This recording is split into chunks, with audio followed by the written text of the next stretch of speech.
कथा के रसिक हैं महाराज, जो कथा के रसिक हैं उनके लिए कह रहा हूं, जिनको मंदिर जाने की, गुरु सेवा करने की आदत हो ना, एक दिन नहीं जा पाए, पूरे दिन विचलित रहते हैं। चलिए बोलिए शंकर भगवान की। अब यहां गणेश उपाख्यान पे आइए तो नाना प्रकार के कल्पों में अनेक अनेक प्रकार की लीला हुई है। एक कल्प वो भी है, अब ये जो कल्प है उसकी कथा सुना रहे हैं श्री ब्रह्मा जी। एक बार माता पार्वती अपनी सहेली, सखी, सहचरी, दासी, अंतरंग सेविका कह लो, कई पर्यायवाची हैं, जया और विजया, उनके साथ में स्नान कर रहे हैं। नंदी महाराज बैठे हुए द्वार पर, भोले बाबा आ जाते हैं, नंदी को पहरेदारी पे बैठाया, भोले बाबा आए, जैसे ही अंदर प्रवेश करने लगे नंदी बोले बाबा क्षमा करो, माता स्नान कर, माता स्नान कर, तो हम तेरे पिता हैं, हमें रोक रहा, हमको रोकता है। माता जी स्नान कर रही हैं, हाँ तो अरे मेरा घर, मैं कभी भी अंदर जाऊं कभी भी बाहर आऊं, और जो तेरी माता है उसका पति तो मैं ही हूं, मेरे लिए क्या, और मेरे आगे लाख कपड़े पहन लो तो भी कुछ नहीं है, ईश्वर के आगे क्या है। देखो ये कपड़ा है ना, कपड़ा, इसको भागवत जी में आपने कथा, भागवत कथा श्रवण की हो तो रास पंचाध्यायी में वर्णन मिलता है, इस कपड़े को अविद्या कहते हैं। जो गोपियों का चीर हरण लीला है ना, वो चीर की कपड़े को चुराया नहीं, उनके अज्ञान को चुराया। कहा कि हरि गोपी, उस समय भगवान कितने वर्ष के थे, ज्यादा से 5-6 साल के, और 5-6 साल के बच्चे में काम भाव होता है क्या, बोलो नहीं होता ना। 5-6 साल का बच्चा क्या जाने, चीर चुरा लिए, मांगा तो दे दिया। तो भगवान ने विचार ये किया, इन गोपियों को जब मैं सहज रूप में मिल गया हूं, फिर भी इनके यहां पर अविद्या रूपी वस्त्र बुद्धि को ढक रख रहा है, अविद्या। और गोपी कौन है, श्रुति हैं, स्मृति हैं, ऋचाएं हैं वेदों की, वो गोपी। क्योंकि भगवान की लीला में भगवान के लेवल का ही व्यक्ति चाहिए। भगवान की लीला में अब देखो जगह जगह रामलीला होती है ना, तो उसमें राम जी कोई योग्य पात्र को बनाया जाएगा कि वैसे ही कोई चलते को बना देंगे राम जी। और राम जी के लिए योग्य चाहिए, तो रावण के लिए भी योग्य पात्र चाहिए ना, कि चलते फिरते बेवड़े को बना देंगे रावण, वो तो सत्यानाश कर देगा लीला, उसके लिए भी योग्य चाहिए। ऐसे ही भगवान जब मानस के अनुसार ऐसा मिलता है कि प्रभु ने अवतार राम जी का लिया, तो रावण भी कोई साधारण नहीं, प्रभु से वैर करने वाले भी कोई साधारण नहीं, भगवान की बराबर की टक्कर वाला चाहिए महाराज। कौन, एक भाव जय विजय का, और एक भाव रामायण के अनुसार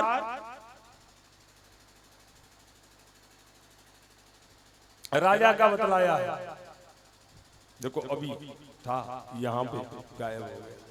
शंकर भगवान की। तो बराबर की टक्कर वाला चाहिए। भगवान से द्वेष करने के लिए छोटा मोटा करेगा द्वेष, जय विजय। कौन है? स्वयं भगवान के पार्षद है, यानी कि भगवान के पार्षद, यानी कि भगवान की समान ताकत वाले। यार छोटे मोटे से क्या लड़ना, हो तो बराबर की टक्कर का हो। तो यहां पर जो है, आइए कथा में श्री भगवान महादेव नंद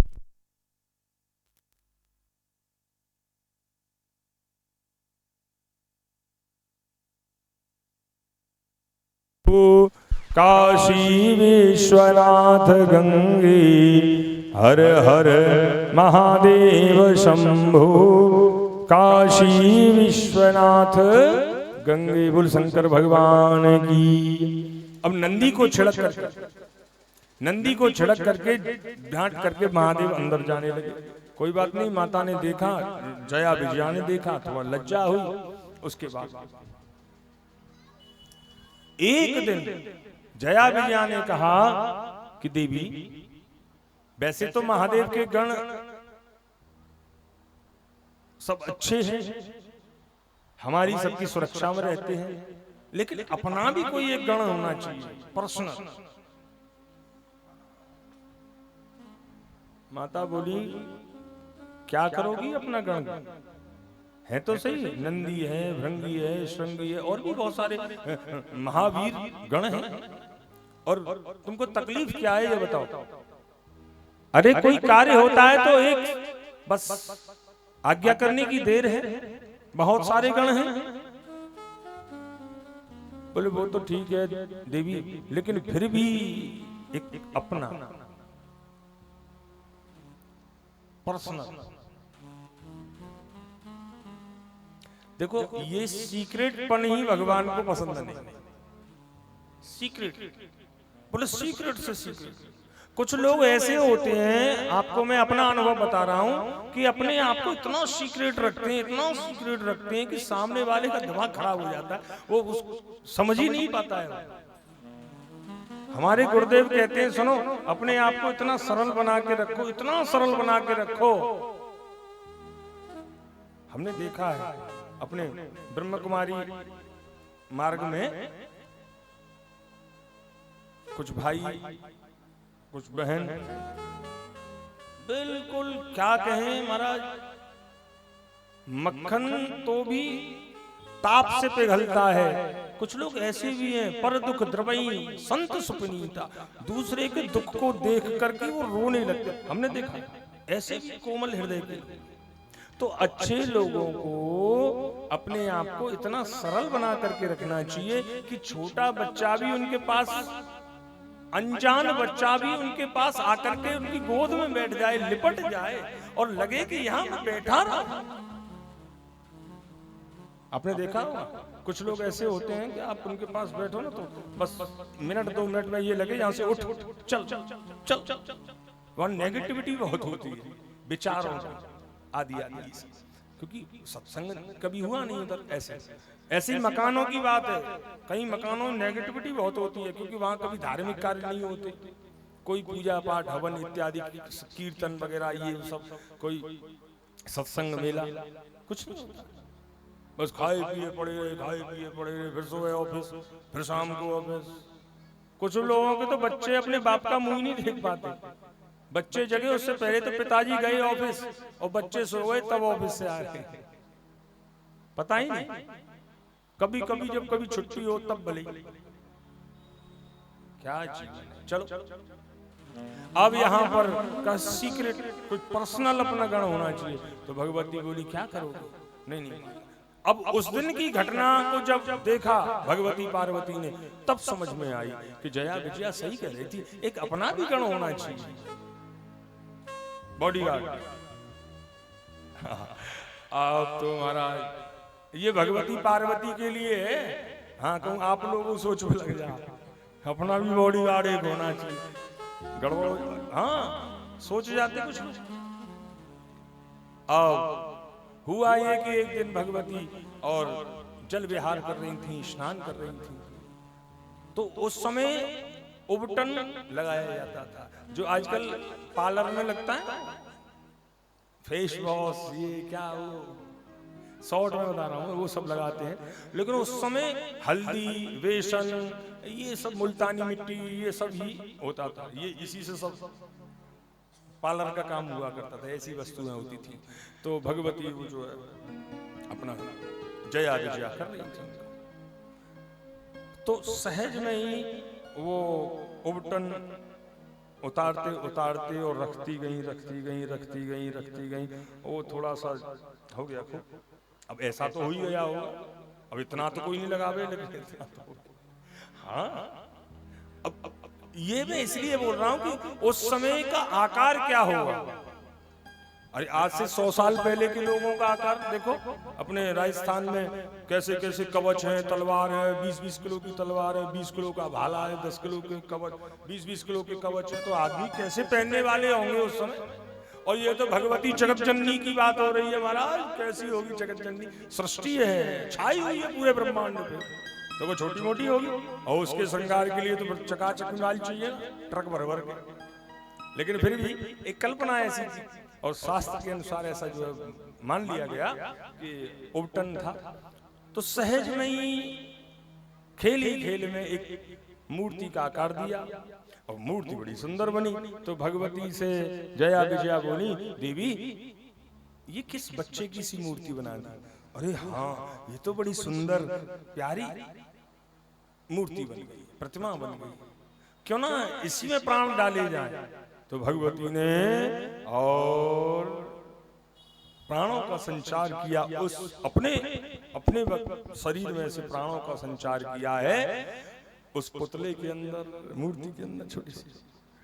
ओहो, ऐसा सुंदर बालक, आहा, गोल मटोल। गणेश जी तो गोल मटोल है ना, ये नहीं कि हड्डी दिख रही है, गोल मटोल, चमाचम, ये मोटे मोटे गाल,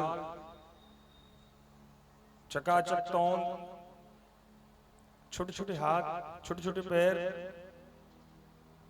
गोल मटोल मुंह। अच्छा, हमारे ब्रज में ऐसा ना बोले, जब कोई बच्चा ज्यादा सुंदर हो तो देखी कैसे मोह जाको बटुआ से मोह को, ऐसा बोले ना अपने ब्रज में, देख कैसे बटुआ से मोह को है, छोटा बच्चा हो। ऐसे ही गजानंद भगवान का प्राकट्य हुआ। बोलिए गजानंद भगवान की। सुंदर दिव्य वस्त्राभूषण से अलंकृत करके भगवती ने कहा कि मैं प्रणाम करता हूं देवी आपको, मेरा नाम क्या होगा? बोले तुम्हारा नाम गजानन होगा। ठीक, अनंत नाम है भगवान के, तो अनंत नाम रूपाय है। वक्रतुंड महाकाय ब्रह्म संसादेव गौरी पुत्र विनायकम भक्तावासन स्मरे नित्यम आयुष्य कामण सिद्धये प्रथमं वक्रतुंडम च एकदंतं द्वितीयकं तृतीयं कृष्ण पिंगाक्षं गजवस्तं चतुर्थकं लंबोदरं पंचमं च षष्ठं विकटमेव च सप्तमं पिंगराजेन्द्रं धूमवर्ण तदाष्टमं नवमं बाल चंदं च दशमं तु विनायकं एकादशं गणपति द्वादशं तु गजानन।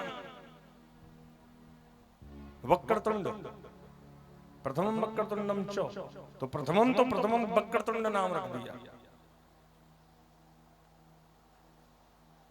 बोले देवी मेरा कार्य, बोले तुमको यहाँ द्वार पे खड़ा रहना है और हम स्नान कर रही हैं भीतर, कोई आ नहीं जाए अंदर, बस इतनी बात याद रखना। हमारी आज्ञा के बिना कोई नहीं आना चाहिए, कोई भी हो। बोले मां चिंता मत करो। और सुनो, तभी वहां एक पास में छड़ी पड़ी हुई थी, छड़ी को उठाया, बेटा ये छड़ी रख अपने पास, लकड़ी, ये दिव्य छड़ी मैं तुझको देती हूँ। जैसे ही भगवती ने छुआ उसको तो महाराज दिव्य बन गई वो, और गणेश जी महाराज को दे दिया, और गणेश जी तो खड़े हो गए। अब नन्ना सा बालक और लट्ठ लेके खड़े हो जाए दरवाजे, तो अलग ही छवि होती है उसकी, है ना। और वहां तो गणेश जी महाराज गोल मटोल और गौर वर्ण एकदम चकाचक, गणेश जी खड़े हुए हैं। इधर स्नान चल रहा है, उधर महादेव पधारे हैं। बोल शंकर भगवान की।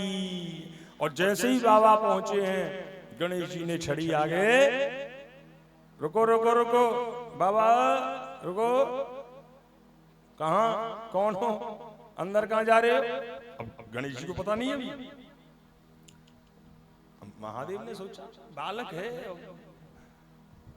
चलने लगे उसको, अरे हट हट हट हट हट सट सट, एक तरफ हट, फिर छड़ी आ गई। बाबा फिर उसको खिसका के जाने लगे। तो ऐसा वर्णन मिलता है, गणपति ने वो जो छड़ी थी ना महादेव की पीठ में जमा दी। बोल शंकर भगवान की। और जब पीठ में जमा दी तो महादेव को फिर ध्यान हुआ, ये तो बड़ा दंड बालक है, बड़ा अज्ञानी है, इसको पता नहीं इसने क्या किया, मुझ ब्रह्म के मुझ ईश्वर के ऐसे। पूछा कौन हो तुम? तब वो बालक कहता है कि पार्वती मेरी माता है, मैं उसका पुत्र कहता हूँ, मैं द्वारपाल माता का हूँ, इसलिए रोकता जाता हूं। माता की आज्ञा लिए बिना कोई भीतर नहीं जा सकता है। जब तक मैं द्वार पर खड़ा हुआ कोई पैर नहीं रख सकता है। कोई नहीं जा सकता माता की आज्ञा। महादेव बोले बावला हो गया, पागल हो गया, भांग भांग खाली, नहीं कोई नहीं जाएगा। अब महादेव को थोड़ा सा, महादेव के साथ में और भी गण आ गए। बोले क्या हुआ बाबा? बोले देखो ये बालक किसका, बड़ा अज्ञानी, हटाओ इसको, मुझे मेरे घर में नहीं जाने दे रहा। और नंदी भृंगी संगिरी ने समझा, रहे पागल कहां से आ गया तू? पहली बार देखा है हमने कैलाश पे, तू शिवगण तो है नहीं, हम तो सारे गणों को जानते हैं, कौन है तू? तो उसने सारी फिर बात बतलाई, मैं पार्वती का पुत्र हूं, नाम है गणेश। पार्वती माता का पुत्र? बोले बाबा, बोले अबे तू पार्वती का पुत्र है और हम ही को नहीं पता है। पार्वती जो तू कह रहा है ना मेरी माता है, वो तेरी उस माता के पति हम हैं, और तू कब पैदा हो गया और हमको ही नहीं पता। ऐसी लीला करी जगत को शिक्षा देने की। अभी इसकी शिक्षा क्या होगी वो बाद में बतलाई जाएगी। तो बोले, तो उन्होंने हटाने का प्रयास किया, लेकिन गणों की बात नहीं मानी। अंततः युद्ध प्रारंभ हो गया, भयंकर युद्ध प्रारंभ हो गया महाराज। नन्हे से गणपति ने और सबको हरा दिया, परास्त कर दिया। और अंततः ब्रह्मा आए, विष्णु आए और नवग्रह देवता आए, भयंकर युद्ध छिड़ गया। विष्णु भगवान ने अपना सारंग धनुष प्रकट किया महाराज, और भयंकर युद्ध, बाणों की वर्षा होने लगी। और वहां चीख पुकार मचने लगी ना। विजया ने जब शब्द सुना, बहुत जोर से शोर हो रहा है, दौड़ी दौड़ी आई, देखा कि नन्हे से गणपति को हजारों देवताओं ने घेर रखा है, और कोई बाण, कोई त्रिशूल, कोई भाला, कोई शक्ति का प्रयोग कर रहा है। और यहां तक कि नारायण स्वयं सुदर्शन चक्र लेकर के और सारंग धनुष लेकर के और महाराज युद्ध कर रहे। विजया घबरा गई, दौड़ी अंदर और जाकर के भगवती से कहा कि हे देवी सुनो सुनो, रक्षा करो, रक्षा करो। किसकी रक्षा करो? बोल जाकर के देखो जरा। भगवती आई है महाराज, भगवती आई हैं तो देखा अकेले गणपति जमे हुए मैदान में, सबको उस लाठी से सब अस्त्र शस्त्र फेल कर रहे हैं। भगवती ने देखा, अच्छा थोड़ी मुस्कुराएगी, और मुस्कुरा करके भगवती ने अपनी दो शक्तियों को छोड़ दिया कि जाओ बेटा की रक्षा करो। दो शक्तियां प्रकट हो गई महाराज, विकराल मुख वाली दो शक्तियां प्रकट हो गई। जैसे नरसिंह भगवान प्रकट होते हैं, ऐसे ही विकराल शक्तियां प्रकट हो गई, और वो तो त्राही त्राही मचा दी महाराज। बहुत भयंकर युद्ध हुआ। अंततः माता तो चली गई भीतर, और अब कोई टेंशन नहीं, दो शक्ति भेज दी मैंने, मेरे बेटे का कुछ नहीं होगा। मैं जानती हूँ कि शिवगणों में कितनी ताकत है और मेरे बेटे में कितनी ताकत है।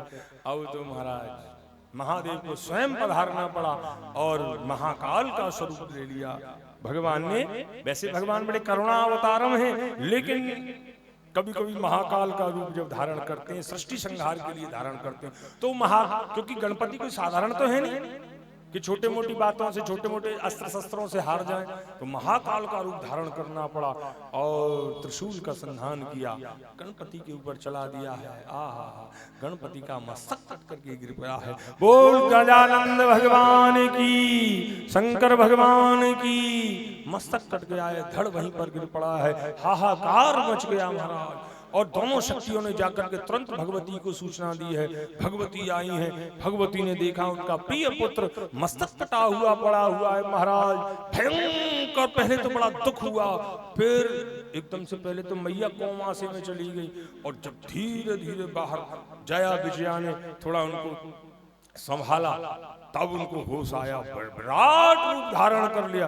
खड्गम चक्र गदे सुचाप परिघाम शूलम भुसुंडी सिरः शंखम संदधीं करिष्यनेनाम सर्वांग भूषावृताम नीला श्याम द्युतिमाश पाददशकाम शेवे महाकालिकाम। ज्ञामस्तौ शपितौ हरौ कमलजो हन्तौ मधुकैटभ। ओ विकराल रूप धारण कर लिया। महाकाल के सामने महाकाली प्रकट हो गई। एक काली है, एक महाकाली है। और आदेश दिया, 9 दुर्गा प्रकट हो गई, 10 महाविद्या प्रकट हो गई, 64 योगिनी प्रकट हो गई। महाराज सबको आदेश दिया कि जाओ, कोई भी सुरक्षित नहीं बचना पाइए, कोई भी सुरक्षित नहीं बचे। देव दानव मानव सोर असुर जगत चराचर को भस्म कर दो। अब तो भगवान बचाए ऐसी शक्तियों से। कुल मिला के भयंकर विध्वंस हुआ, सब थर थर कांपने लगे, लेकिन कोई भी भगवती को शांत नहीं कर पाया। तो सबने विचार किया क्या जाए। बोले एक काम करो, कैसे भी भगवान विष्णु को सामने भेजो। अब इस समय ये महादेव की भी नहीं सुनेंगे।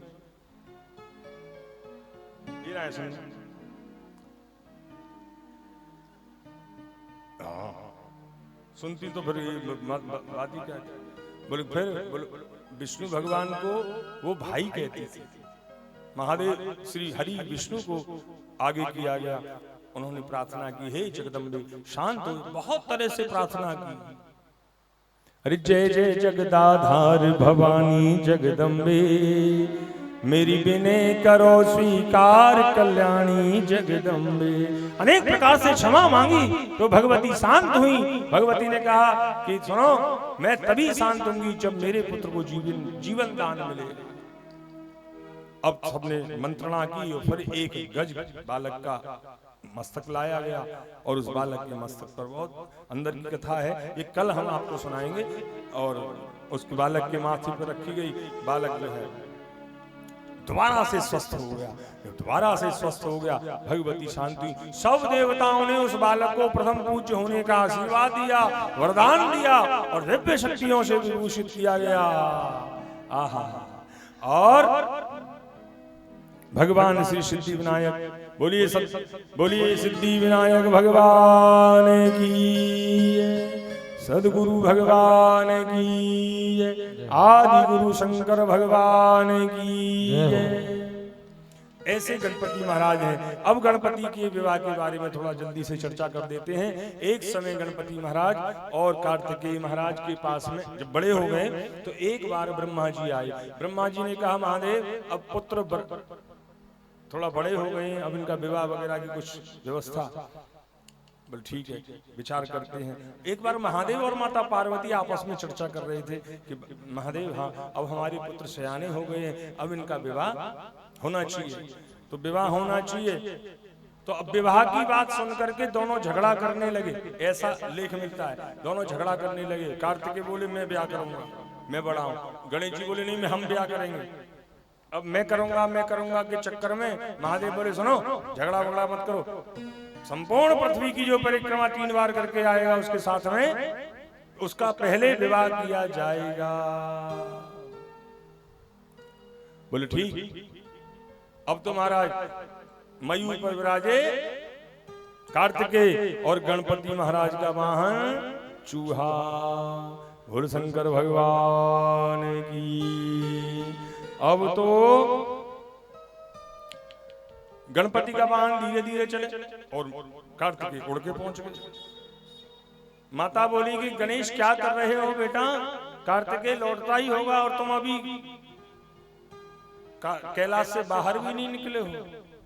बोले माता जी क्या बताऊं, ये मूसक है ना ये चल नहीं पा रहा है। मूसक बोला भगवान मेरे बाप के बस की नहीं है।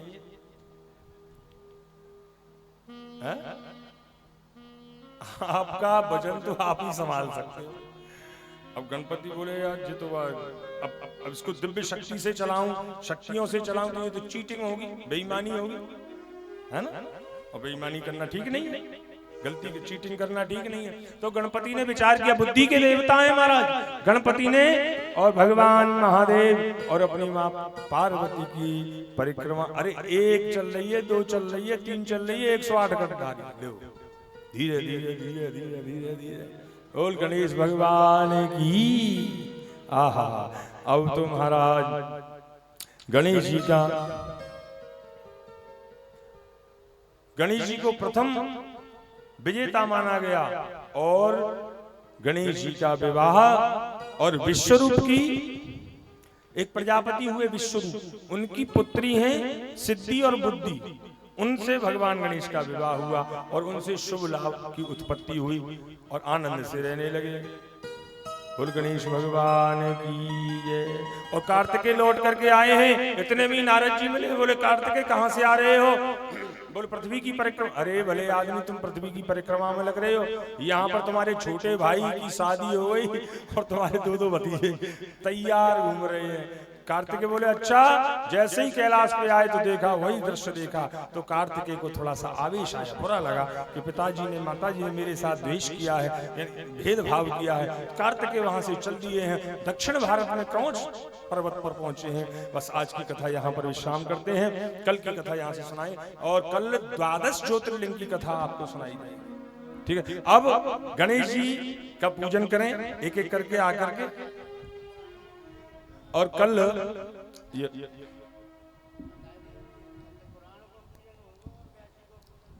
श्री राधे, कल श्री श्री महापुराण की कथा का अंतिम दिवस है, समापन दिवस है। कल पुराण का पूजन और व्यास पूजन भी मान्य होता है, तो सभी लोग कल कथा सुनने अवश्य आवे। अथवा 6 दिन तक जो लोग लगातार नहीं सुन पाए हैं, कदाचित 7वें दिन अगर कथा का श्रवण वो लोग कर लेते हैं तो पूरे 7 दिन की कथा, पूरी शिव महापुराण की कथा का फल किंचित रूप से उनको प्राप्त होता है।